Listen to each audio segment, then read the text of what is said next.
الحمدللہ رب العالمین والصلاة والسلام علی رسولہ الکریم اعوذ باللہ من الشیطان الرجیم بسم اللہ الرحمن الرحیم السلام علیکم۔ حال ہی میں حکومت نے انفلیشن کے حوالے سے اپنے اعداد و شمار کا اعلان کیا اور یہ افراط زر ہمیں 30% سے اوپر نظر آئی۔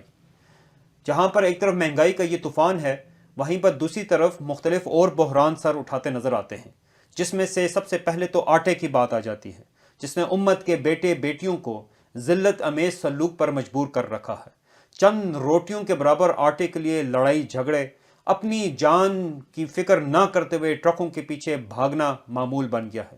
بلکہ آج کے اخبار میں ایک خبر تو اس حوالے سے تھی کہ ایک ڈسٹریبیوشن سینٹر پر لوگوں کی بھیڑ میں امت محمدی صلی اللہ علیہ وسلم کا ایک بیٹا پاؤں تلے آ کر اپنی جان سے ہاتھ دھو بیٹھا۔ جہاں پر ایک طرف قیمتوں کا چڑھتے ہوئے لوگوں کی قوت خرید سے باہر چلا جانا ہے، وہیں پر دوسری طرف اسی طریقے سے بجلی گیس کے بحران اپنی جگہ پر موجود ہے۔ کبھی بجلی نہیں ہے تو کبھی گیس نہیں ہے، اور بجلی کی سچویشن تو یہ ہے کہ وہ موجود ہوتے ہوئے ہماری اپنی قوت خرید سے باہر ہے، اور گیس تو ملک میں ناپید ہو چکی ہے۔ مہنگائی کا جن کسی بھی طریقے سے قابو ہوتے ہوئے نظر نہیں آتا، وہ ابھی کی پی ڈی ایم کی حکومت ہو کہ اس سے پہلے پی ٹی آئی کی حکومت ہو، بلکہ اس کی جگہ اگر کوئی ٹیکنوکریٹ حکومت بھی آ جائے یا آمریت ہی آ جائے، یہ جن ان سے قابو ہوتا ہوا نہیں ملتا نظر آتا۔ امت کی بیٹیاں بیٹے خودکشی کی حالت تک پہنچ چکے ہیں۔ ایک والد اپنے ہی بچوں کو زہر دیتا ہے اور خودکشی کی کوشش کرتا ہے، اور ساتھ ہی میں قرض خواہوں کو فون کر کے کہتا ہے کہ اب آ کر جو ہے تو پیسوں کا مطالبہ کر لو۔ ہمیں نظر آتا ہے کہ باپ اپنے ہی بچوں کو، گھر والوں کو زہر دے کے خودکشی کرتا ہے۔ ماں اپنے ہی دولاروں کو اپنی ہی گود میں لے کر نہر میں کود جاتی ہے، ریل کے سامنے لیٹ جاتی ہے کہ میں ان کو کھانا کہاں سے کھلاؤں۔ امت کی باحیا بیٹیاں اس بات پہ مجبور ہیں کہ وہ محض اپنے گھر کا خرچ پورا کرنے کے لیے اپنے گھروں کے سربراہ امت کے بیٹوں کی مدد کے لیے محنت مزدوری کریں۔ ہم میں انتہا درجے کی مایوسی پھیل چکی ہے۔ 60% ہمارا نوجوان ملک سے چلے جانے کو اپنے لیے اچھا سمجھ رہا ہے، لیکن سوال یہ ہے، کیا ایسے حالات پہلی بار پیدا ہوئے؟ کیا یہ بار بار ایسا ہمارے ساتھ نہیں ہوتا رہا؟ کیا پاکستان بار بار ڈیفالٹ کے دہانے پر نہیں پہنچتا رہا؟ ہر بار شاہی خزانے میں $5 بلین ہیں، $4 بلین ہیں، ایک مہینے کے لیے ڈالرز برابر موجود ہیں، 1.5 مہینے کے لیے، 2 مہینے کی درآمدات کے لیے ہمارے پاس ڈالرز موجود ہیں۔ کیا یہ بار بار ہمارے سامنے باتیں نہیں آتی رہیں؟ ہمارے کرائے کے معاشی ماہرین، ان کے پاس اس سے زیادہ کوئی اور ویژن ہی نہیں ہے کہ ہماری اکانومی انڈونیشیا یا ویتنام کی طرح ہو جانے چاہیے۔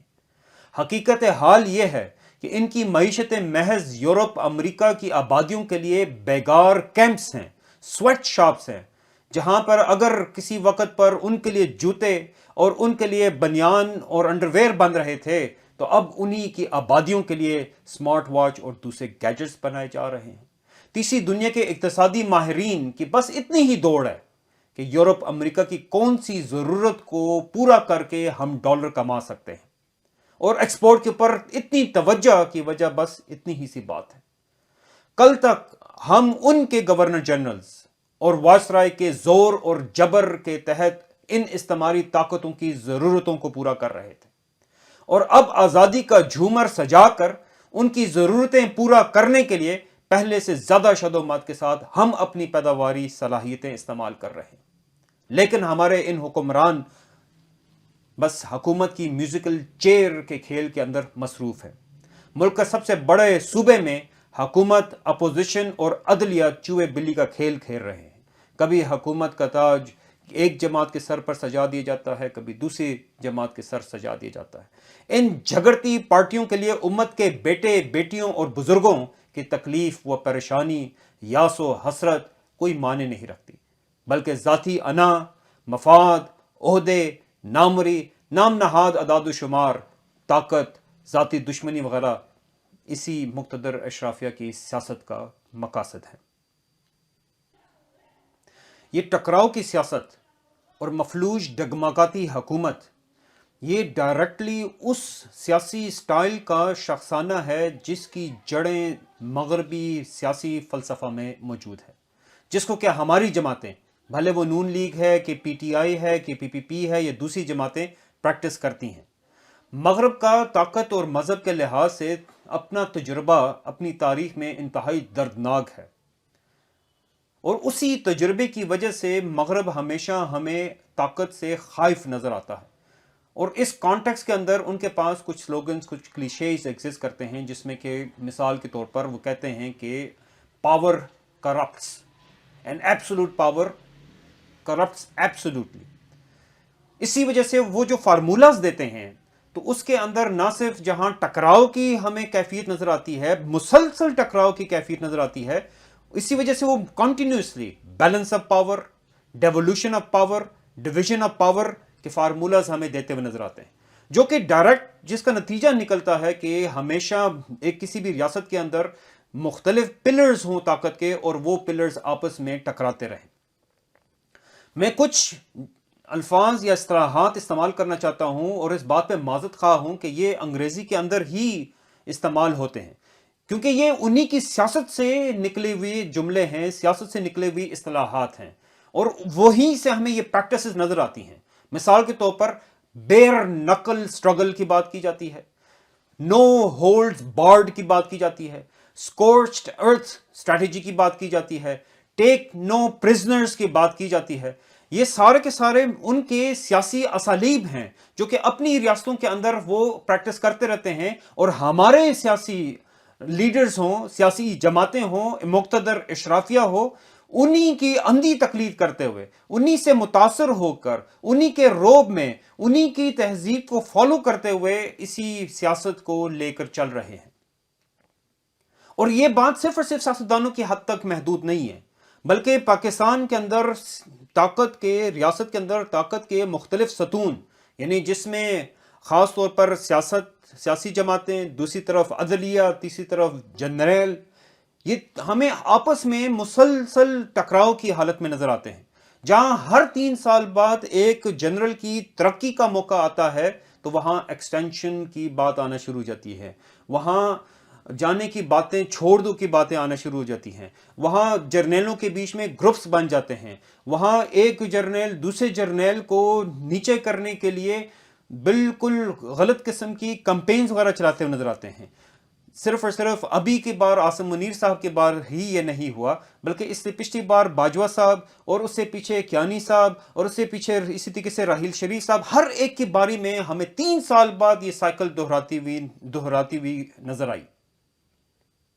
یہی بات ہمیں ججز کے حوالے سے، کیا افتخار چودھری کو ہم بھول گئے ہیں؟ کیا ثاقب نثار صاحب کو ہم بھول گئے ہیں؟ سعید کھوسہ صاحب ہوں، یا ابھی جو عطا بندیال صاحب ہیں، یا کل کو عیسیٰ صاحب نے آنا ہے، اور اس سے پہلے ہی مقتدر قوتیں پریشان ہیں اور اس کے بارے میں سوچ رہے ہیں کہ ان کے ساتھ کیا کرنا چاہیے۔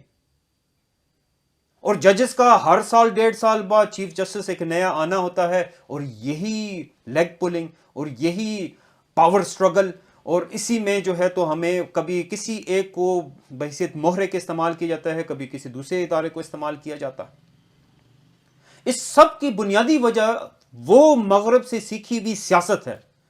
جو ہم نے کلونیلزم کے بعد وراثت میں حاصل کی تھی، جس میں ہمارے ان تمام طاقت کے مختلف پلرز میں صرف اور صرف ایک ہی مقصد ہے، اپنے تمام عملداری کا، اپنے تمام کے تمام جو ہے تو سیاست کا، وہ ہے طاقت کا حصول، ہر قیمت پر، ایٹ ایوری کاسٹ۔ اور اس معاملے کے اندر ان کے سامنے کسی بھی قسم کی کوئی رکاوٹ یا کسی بھی بات کو جو ہے تو وہ برداشت کرنے کے لیے تیار نہیں۔ یہ پاور ایٹ اینی کاسٹ، یہی وہ چیز ہے کہ ہم 1947 سے مسلسل جو ہے تو ایک سٹرگل دیکھتے ہوئے آ رہے ہیں طاقت کے ان مختلف پلرز کے بیچ میں، جہاں پر اگر ایک طرف فوج کھڑی ہے تو دوسری طرف ہمیں سیاسی جماعتیں نظر آتی ہیں، اور تیسری طرف عدلیہ جو ہے تو اسی میں کبھی کبھار پڑھ کر اپنا حصہ حاصل کرنے کی کوشش کر رہی ہوتی ہے۔ جب تک ہم اس پیراڈائم کو، اس بنیادی نظریے کو، اور وہ جڑیں جہاں سے کہ یہ نظریات آ رہے ہیں، ان کو ایکسپوز نہیں کرتے ہیں، ان کو کاٹ نہیں دیتے ہیں، اس وقت تک ہمارے ملک کے اندر ایسی ہی مفلوج حکومتیں آتی رہیں گی، ایسی ہی ٹکراؤ کی صورت رہے گی، اور بجائے اس کے کہ یہ جو ترستی اور سسکتی امت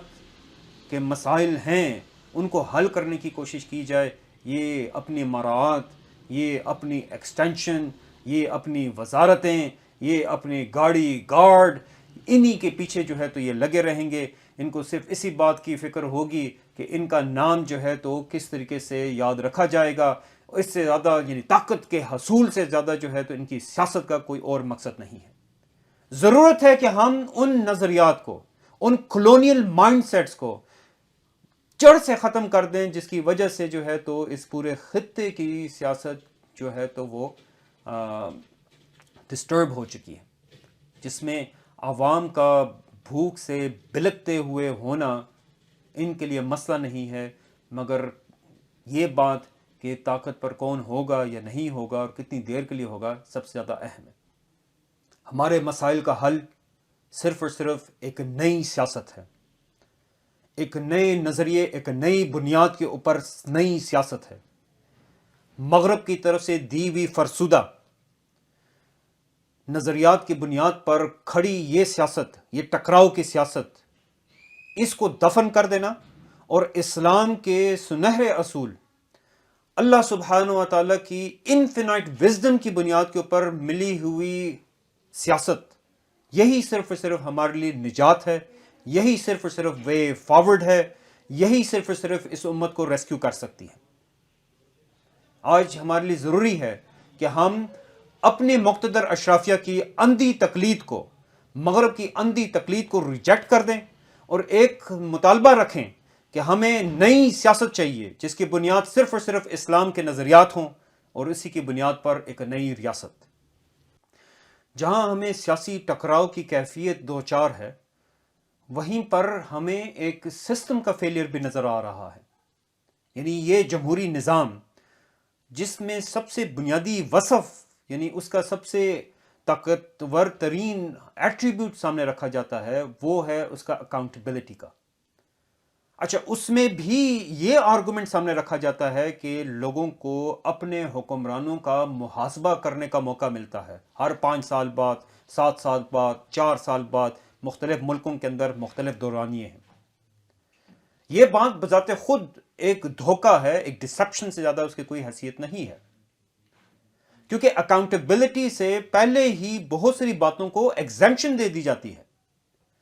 73 کے آئین کے اندر ہی پہلے سے ہی پریزیڈنٹ کو، پرائم منسٹر کو، اسی طریقے سے ارکان پارلیمنٹ ہیں، سینٹ ہیں، ان سب کو ایگزمپشن حاصل ہے، استثناء حاصل ہے کہ ان کے اوپر جو ہے لیجسلیشن کے حوالے سے قومی اسمبلی، صوبائی اسمبلی، سینٹ کے اندر کوئی بل پاس کرتے ہوئے، کوئی کام کرتے ہوئے مقدمہ قائم نہیں کیا جا سکتا. اسی طریقے سے وہ معاملات جو کہ پالیسی کے تحت آتے ہوں، وہ فارن پالیسی کے ایشوز ہوں، اکنامک پالیسی کے ایشوز ہوں، اس میں بھی جو ہے تو استثناء آ جاتا ہے. بلکہ اس بات کو جو ہے تو بنیادی طور پر کیبنٹ کے حق کے طور پر ڈکلیئر کیا گیا کہ اگر کیبنٹ ایک پالیسی کے تحت اکانومی کے لیے یا فارن پالیسی کے لیے کوئی چیز اڈاپٹ کرتی ہے تو اس پر کسی کا مواخذہ نہیں ہو سکتا. یہ بات ایک عجیب سی بات ہے کہ بنیادی طور پر جس چیز کی بنیاد کے اوپر امت کے معاملات کی دیکھ بھال کی جا رہی ہے، یعنی کہ لیجسلیشن، یعنی کہ چیزوں کو حلال حرام قرار دینا، یعنی کہ چیزوں کو لیگل انلیگل کرنا، کہیں پر ٹیکس لگانا ہے، کہیں پر کسی چیز کو سستا کرنا ہے، کہیں کسی چیز پر روک لگانی ہے، کہیں پر جو ہے تو کسی چیز کو بغیر روک کے یعنی پرائیویٹائزیشن وغیرہ کر دینی ہے. حکومت کسی بھی قسم کے معاملات وغیرہ کو اڈاپٹ کر رہی ہو، اس کا مواخذہ نہیں ہو سکتا. اس کے مقابلے میں اسلام تو ہمیں ایک بالکل مختلف نظریہ دیتا ہے. ہمیں عمل بالمعروف و نہی عن المنکر کا فریضہ دیتا ہے، اور ایک کنٹینیوس فریضہ دیتا ہے. یہ 5 سال کی سائیکل کے ساتھ ہونے والا فریضہ نہیں ہے. یہ ہر لمحے جو ہے تو خلیفہ کی نگہبانی کرنی ہے، اس کے اوپر نظر رکھنی ہے. اس کا ہر ایک عمل بھلے جو ہے تو وہ امت کے وسائل کو خرچ کرنے کے حوالے سے ہو، وہ امت کے معاملات کی دیکھ بھال کے حوالے سے ہو، وہ امت کے اوپر جو نظام وہ نافذ کرنا چاہ رہا ہے، جو قوانین وہ نافذ کرنا چاہ رہا ہے، جن پالیسیز کو وہ اپروچ کرنا چاہ رہا ہے، ہر ایک بات کے اوپر اس کا محاسبہ کرنا امت کے اوپر فرض ہے۔ اس میں کوئی ایکسیپشن نہیں ہے، اس میں کوئی ٹائم ڈیوریشن نہیں ہے جس میں بنا کہے کہ نہیں آپ نے صبر کرنا ہے، خیر ہے، اس کو جو ہے کم از کم 2 سال تو دے دیں، کم از کم 3 مہینے تو دے دیں، کم از کم 5 سال تو دے دیں، کم از کم 10 سال تو دے دیں، پھر اس کے بعد محاسبہ کریں۔ نہیں، کیونکہ خلیفہ کے ساتھ بیعت اسی بات پہ ہوتی ہے کہ وہ جو ہے تو ہمارے اوپر قرآن اور سنت کے مطابق حکومت کرے گا۔ چنانچہ اسلام کا محاسبہ کا جو بنیادی نظریہ ہے، فلسفہ ہے، کہ اگر تو ایک حکمران اچھا ہے تو پھر 5 سال بعد اس کو چینج کیوں کیا جائے، وہ بھلے 20 سال ہی کیوں نہ حکومت کرے، اور اگر جو ہے تو وہ اسلام کے مطابق حکومت نہیں کر سکتا، اللہ سبحانہ و تعالیٰ کی انفینائٹ وزڈم کی بیسس کے اوپر، انفینائٹ علم کی بیسس کے اوپر ہمارے اوپر حکومت نہیں کر سکتا، تو 5 منٹ بھی اس کو کیوں برداشت کیا جائے۔ اسلام کا محاسبے کا فلسفہ مغرب کی دی ہوئی جمہوریت کے فلسفے سے یکسر مختلف ہے، اور آج ہمیں دوبارہ ضرورت ہے کہ ہم واپس جائیں اس ہی پیراڈائم کی طرف، اسی فلسفہ کی طرف، اسی نظریہ کی طرف جو کہ اللہ سبحانہ و تعالیٰ کی طرف سے ہے، اور ہم اس بات کو ریجیکٹ کر دیں جس کی وجہ سے ہمیں یہ ٹکراؤ کی سیاست نظر آتی ہے، جس کی وجہ سے ہمیں یعنی 1949، 1956، 1973، 1977، پھر اس کے بعد پورے 90 کی دہائی، پھر اس کے بعد ابھی یہ 2010 سے 2020 تک کی ساری دہائی مسلسل ایک ہی بات سامنے رہی ہے، اکاؤنٹیبلٹی، اکاؤنٹیبلٹی، اکاؤنٹیبلٹی۔ مگر ہمیں کبھی بھی نظر نہیں آیا کہ کسی بھی طریقے سے یہ ناکام نظام اور یہ ناکام سیاست ہمارے لیے کسی بھی طریقے سے کسی مسئلے کو حل کر سکے، بلکہ ہر ایک مسئلہ پہلے سے بڑھ کر شدت کے ساتھ واپس لوٹ کے آتا ہے۔ وقت آ چکا ہے کہ ہم اس پرانے سیاسی نظام کو، اس ناکام نظام کو دھتکار دیں، ریجیکٹ کر دیں، دفن کر دیں، اور اس کی جگہ ایک نیا نظام اور ایک نئی ریاست لے کر آئیں، خلافت کی ریاست۔ آج ہمیں ضرورت ہے کہ ہم سیاست کی ان بنیادی نظریات کو بدل دیں جس کی بنیاد کے اوپر صرف اور صرف عہدوں کے لیے، مراعات کے لیے سیاست کی جاتی ہے، ایک دوسروں کی ٹانگیں کھینچی جاتی ہیں، پاور پالیٹکس کی جاتی ہے، اور اس کو واپس لوٹا دیں اس بنیاد کی طرف جو اللہ سبحانہ و تعالیٰ کی لامتناہی انفینائٹ وزڈم، انفینائٹ نالج کی بیسس کے اوپر امت کے معاملات کی، لوگوں کے معاملات کی دیکھ بھال ہو۔ یہ بہت ہی ایک بنیادی اور ایک زبردست آئیڈیا ہے کہ ہم اپنے معاملات کی، ہم اپنی بہتری کے لیے، ہم اپنے مسائل کے حل کو کیا اللہ سبحانہ و تعالیٰ کی انفینائٹ وزڈم کی بنیاد کے اوپر حل کرنا چاہتے ہیں، یا پھر انسان کے وقتی اور نفسانی قسم کے مفاد کی بنیاد کے اوپر کرنا چاہتے ہیں۔ مغرب تو ہمیں آئیڈیا دیتا ہے کولیکٹیو وزڈم کا کہ ہر بندہ اگر اپنے ذاتی مفاد کی بنیاد کے اوپر فیصلہ کرے گا تو ضرور ان کی میجورٹی جو ہے تو وہ اوور آل تمام لوگوں کے لیے ایک اچھائی کی طرف جا سکتی ہے۔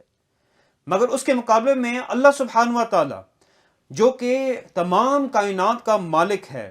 رازق ہے، پیدا کرنے والا ہے، جس کے علم کے اوپر کسی قسم کی کوئی حد نہیں ہے، جس کی حکمت کے اوپر کسی قسم کا کوئی بار نہیں ہے، وہ انفینائٹ وزڈم اور نالج والی ہستی جو ہے تو ہمیں رسول اللہ صلی اللہ علیہ وسلم کے ذریعے سے، وحی کے ذریعے سے ہمیں ایک شریعت دیتا ہے۔ صرف وہ شریعت، صرف اور صرف وحی کی بنیاد کے اوپر حاصل ہونے والے حل اس امت کے لیے، عوام کے لیے، اس خطے کے لیے بہتری اور وے فارورڈ ہو سکتے ہیں، اس کے علاوہ کوئی اور چیز نہیں۔ ہمارے لیے ضرورت ہے اس بات کی کہ ہم اس وقت اس بات کو ریکگنائز کریں کہ یہ مفاد کی سیاست کو ہم نے دفن کرنا ہوگا، اور ہم نے ہمارے اوپر استعمار کی طرف سے جو قیود اور بندشیں ہیں، جو حدود انہوں نے مسلط کر دیے ہیں، کبھی FATF کی شکل میں، IMF کی شکل میں، یہ یونائٹڈ نیشنز کی طرف سے جو بارڈرز بنائی گئی ہیں، کہیں پر بھائیوں کو ڈیوائیڈ کرنے والی ڈیورنٹ لائن ہے، کہیں پر پیکو کے جو ہے سائکس پیکو کے جو ہے ایگریمنٹ کے تحت کھینچی گئی لکیریں ہیں، کہیں پر جو ہے تو چھوٹے چھوٹے ملکوں کے اندر، کارٹونک سٹیٹس کے اندر ہمیں ڈیوائیڈ کر دیا گیا ہے۔ اللہ تعالیٰ کے احکامات کے مطابق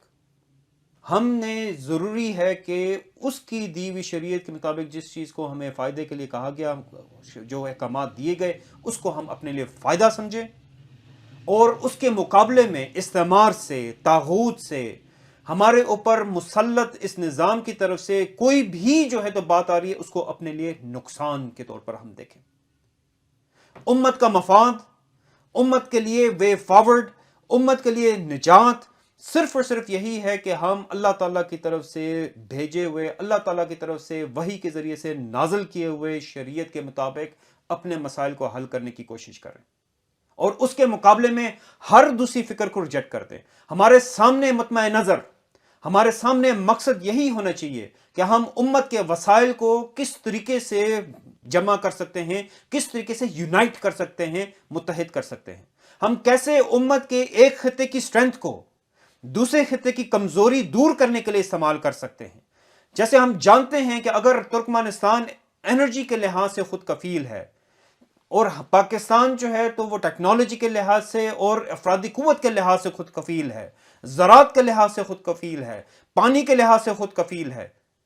تو اس انرجی کی ڈیپینڈنسی کو ہم کس طریقے سے کور کر سکتے ہیں، اپنی اس ڈیپینڈنسی کو۔ ضرورت ہے ہمیں کہ ہم استعمار کے ان پنجروں کو، ہم استعمار کے ان ہتھ کنڈوں کو، ان کے تمام ٹولز کو ریجیکٹ کریں اور ان سے نجات حاصل کریں۔ وہ چاہے جو ہے تو یہ انٹرنیشنل بارڈرز کی شکل میں ہو، چاہے جو ہے تو وہ انٹرنیشنل کنونشنز کی شکل میں ہو، چاہے جو ہے تو وہ انٹرنیشنل پلیٹ فارمز کی شکل میں ہو۔ بھلے ایف اے ٹی ایف ہے، سی ٹی بی ٹی ہے، فضائل میٹیریل ٹریٹیز ہیں، بیلسٹک میزائل ٹریٹیز ہیں، ان سب کو ریجیکٹ کر کے صرف اور صرف اللہ تعالیٰ کی بندگی کا سوچتے ہوئے آگے بڑھنا ہے۔ تقویٰ کو ہماری بنیاد ہونی چاہیے امت کے معاملات کو دیکھ بھال کے لیے، کہ ہم نے اللہ سبحانہ وتعالیٰ کے سامنے کھڑے ہو کر اس ذات جس کے سامنے کوئی بھی چیز چھپی ہوئی نہیں ہے، جو اس دن واحد ہستی ہو گیا جس کے ہاتھ میں اتھارٹی ہے، اور اس نے ذرے ذرے کا حساب لینا ہے۔ ہمیں ایک بار پھر واپس اس سوچ کی طرف جانا ہے، جس طریقے سے کہ عمر رضی اللہ تعالیٰ عنہ کہہ رہے تھے کہ ان کو خوف تھا اس بات کا کہ اگر فرات کے کنارے راستہ ہموار نہیں ہوا اور کسی جانور کو ٹھوکر لگی تو اللہ سبحانہ و تعالیٰ اس کی باز پرس کریں گے، پوچھ گچھ کریں گے۔ ہمیں ضرورت ہے کہ ہم واپس جو ہیں تو اپنے انٹرسٹ کو، اپنے مفاد کو، ہم اپنی ویل بینگ کو حکم شرعی کے ساتھ، اللہ سبحانہ و تعالیٰ کی شریعت کے ساتھ، اللہ سبحانہ و تعالیٰ کی وحی کے ساتھ جوڑ لیں، کہ صرف اور صرف یہی نجات ہے اس دنیا میں بھی اور آخرت میں بھی۔ جی ہاں، ہمیں آج ایک نئی سیاست کی ضرورت ہے۔ جی ہاں، ہمیں آج ایک نئی ریاست کی ضرورت ہے جو کہ صرف اور صرف خلافت ہوگی۔ ہمیں وہ نئی سیاست چاہیے جس کا مطمع نظر، جس کی بنیاد، جس کی مقصد صرف اور صرف شریعت کا نفاذ ہو، اللہ سبحانہ و تعالیٰ کی رضا کا حصول ہو، اللہ سبحانہ و تعالیٰ کی ناراضگی سے بچنا ہو۔ ہمیں ضرورت ہے اس بات کی کہ ہم امت کی طاقت کو متحد کریں۔ ہمیں ضرورت ہے اس بات کی کہ ہم امت کی جتنی بھی مادی وسائل ہیں، افواج ہیں، ریسورسز ہیں، اس کو ایک ہی ریاست کے اندر جمع کریں۔ ہمیں اس بات کی ضرورت ہے کہ ہم انہی قوتوں کو امت کے ان کمزور طبقوں کو نجات دلانے کے لیے، ریسکیو کرنے کے لیے استعمال کریں، جس طریقے سے اللہ سبحانہ وتعالیٰ نے ہمیں حکم دیا کہ وَمَا لَمْ لَا تُقَاتِلُونَ فِي سَبِيلِ اللَّهِ وَالْمُسْتَضْعَفِينَ مِنَ الرِّجَالِ وَالنِّسَاءِ وَالْوِلْدَانِ، کہ کیا وجہ ہے کہ تم نہیں لڑتے ہو ان مردوں، عورتوں اور بچوں کو جن کو کمزور پا کے دبا دیا گیا، کہ ہم کشمیر کے مسلمانوں کو ریسکیو کریں، کہ ہم مظفر نگر کے، دہلی کے، ہندوستان کے ہر کونے خدرے میں جہاں پر کبھی ان کے جمعے کی نمازوں کے اوپر پابندیاں ہیں اور کہیں ہماری بہنوں کو پردہ کرنے کے اوپر پابندی ہے، کہ ہم ان کو ریسکیو کر سکیں، کہ وہ برما کے مسلمان ہوں، کہ ہم ان کو ریسکیو کر سکیں، کہ وہ فلسطین کے مسلمان ہوں، قبلہ اول ہو، کہ ہم اس کو ریسکیو کر سکیں، ایک بار پھر جو ہے تو اس کو اسلامی بلاد کا حصہ بنا دیں۔ ہمیں ضرورت ہے اس بات کی کہ ہم صرف اور صرف اللہ سبحانہ و تعالیٰ کی نازل شدہ شریعت کے مطابق اپنے لیے راستہ چنیں۔ کہ ہمارا فائدہ اس دنیا میں اور آخرت میں صرف اور صرف اللہ کی بندگی میں ہے، اس کے علاوہ کوئی اور چیز جو ہے تو ہمارے لیے فائدہ کے نہیں ہو سکتی. وہ وقتی طور پر شاید ایک چھوٹا سا ریلیف تو دے دے، مگر دنیا میں بھی اور آخرت میں بھی وہ ذلت کا باعث ہوگا اگر ہم جو ہیں تو مغرب کی غلامی کے تحت ہی جو ہے تو چلنے سے نہیں ہٹتے. آج یہ ہم نے ڈیسائیڈ کرنا ہے کہ وقت آ چکا ہے اس پرانی سیاست اور پرانی ریاست کو دفن کر دیں، اور اس کے مقابلے میں وہ نئی سیاست، وہ نئی ریاست جس کی بنیاد اللہ سبحانہ و تعالیٰ کا نازل کردہ ہے، اللہ سبحانہ و تعالیٰ کی انفینائٹ وزڈم ہے، اللہ سبحانہ و تعالیٰ کی انفینائٹ نالج ہے، یعنی کہ صرف اور صرف ریاست خلافت. اور ہر وہ چیز جو کسی اور نظریے کے اوپر بلٹ ہے اس کو ہم ریجیکٹ کر دیں. ہمیں واپس اس کانفیڈنس کی طرف جانا ہے جس کے ساتھ صحابہ کرام نے، تابعین نے، تبع تابعین نے اور 1000 سال کے لیے مسلمان جو ہیں تو اسلام کو تمام دنیا کی طرف بحیثیت ایک نجات کے طور پر لے کر جاتے رہے کہ یہی حق ہے، اور اس کے مقابلے میں ہر کوئی فکر باطل ہے. اس کے مقابلے میں ہر کوئی حکومت صرف اور صرف طاغوت ہے، اوپریسرز ہیں، ٹائرنٹس ہیں. یہ کانفیڈنس ہم نے واپس حاصل کرنا ہے، یہ سینس آف رائچیسنس ہم نے واپس حاصل کرنا ہے، یہ سینس آف جسٹس ہم نے واپس حاصل کرنا ہے کہ اللہ سبحانہ و تعالیٰ نے اس امت کو کہ کنتم خیر امت اخرجت للناس، کہ تم بہترین امت ہو جو کہ انسانوں کے لیے نکالی گئی ہے، اس کے لیے عمل بالمعروف کرتی ہے، وَتَأْمُرُونَ بِالْمَعْرُوفِ وَتَنْهَوْنَ عَنِ الْمُنْکَرِ، کہ ان کے لیے انجوائنگ گڈ کرتی ہے، معروف کا حکم دیتی ہے اور برائی سے روکتی ہے. کہ ہم نے دنیا کو ریسکیو کرنا ہے کیپٹلزم سے، ہم نے دنیا کو ریسکیو کرنا ہے سوشلزم سے، ہم نے دنیا کو ریسکیو کرنا ہے سود سے، ہم نے دنیا کو ریسکیو کرنا ہے نیشنلزم سے، انڈیویجولزم سے، میری مرضی میرا جسم سے. اس قسم کے ہر جو ہے باطل اور فاسد نظریات سے ہم نے آزاد کرنا ہے انسان کو، اور اس کو لے کر آنا ہے اس رب کی بندگی کی طرف جو کہ تمام کائنات کا پیدا کرنے والا ہے، اس کا مالک ہے، اس کا رازق ہے. یہ سینس آف مشن آج ہم نے ایک بار پھر پیدا کرنا ہے. یہ جو نئی سیاست ہوگی، نئی ریاست ہوگی، اس کا مقصد صرف اور صرف میرے اپنے نجات نہیں بلکہ تمام انسانیت کی نجات ہوگی. اور ہم نے رسول اللہ صلی اللہ علیہ وسلم کی طرف سے دی ہوئی پیشن گوئیاں، جن میں سے کچھ کو ہم نے پورا ہوتے ہوئے تاریخ میں دیکھا، جیسے کہ استنبول یعنی قسطنطنیہ کو فتح کیا گیا، اسی طریقے سے ہمیں روم کی فتح کی بشارت بھی حاصل ہے. ہمیں دنیا کے مشرق اور مغرب کے اوپر حکومت کرنے کی بشارت بھی بتائی گئی ہے، اور انشاءاللہ تعالی یہ ضرور پورا ہو کر رہے گا، اور رسول اللہ صلی اللہ علیہ وسلم کی بات سچ ہی ہوتی ہے. مگر اس کے لیے جو ہے تو ہمیں ضرورت ہے کہ یہ نئی سیاست اور نئی ریاست یعنی کہ صرف خلافت جو ہے تو قائم کی جائے، اور یہ پرانی تمام نظریات اور پرانی سیاست اور پرانی ریاست اس کو دفن کر دیا جائے. وآخر دعوانا الحمدللہ رب العالمین، والصلاة والسلام علی رسولہ الکریم. السلام علیکم ورحمۃ اللہ وبرکاتہ.